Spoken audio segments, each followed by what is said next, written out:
Struktur dan pengelolaan sistem operasi. Struktur sistem operasi.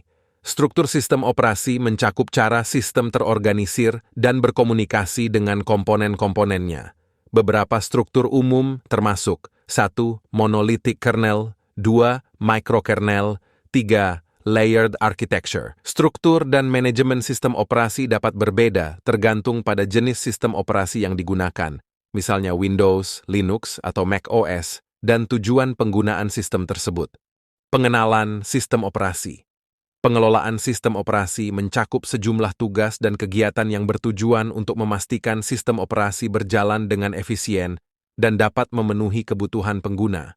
Berikut adalah beberapa aspek kunci dalam pengelolaan sistem operasi.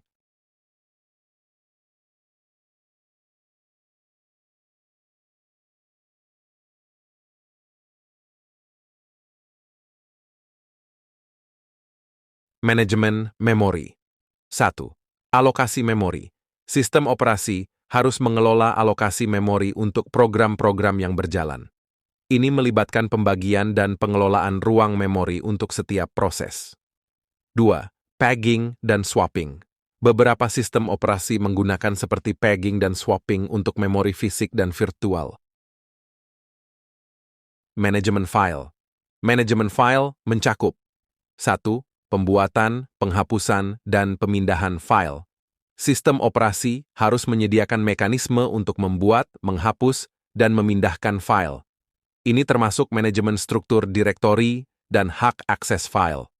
2. Backup dan restore. Pengelolaan file mencakup strategi backup dan restore untuk melindungi data dari kehilangan atau kerusakan. Manajemen proses. Manajemen proses meliputi 1. Penjadwalan proses.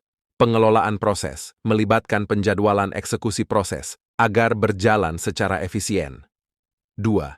Sinkronisasi dan komunikasi proses. Sistem operasi harus menyediakan mekanisme untuk mengoordinasikan dan mengkomunikasikan antar proses.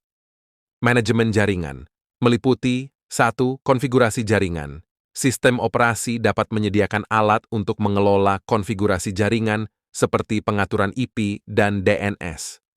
2.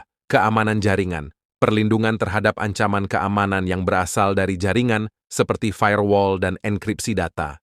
Pemeliharaan dan pemantauan sistem bertujuan untuk 1. Pemantauan kinerja, melibatkan pemantauan kinerja sistem untuk mendeteksi dan menanggapi masalah yang mungkin timbul. 2.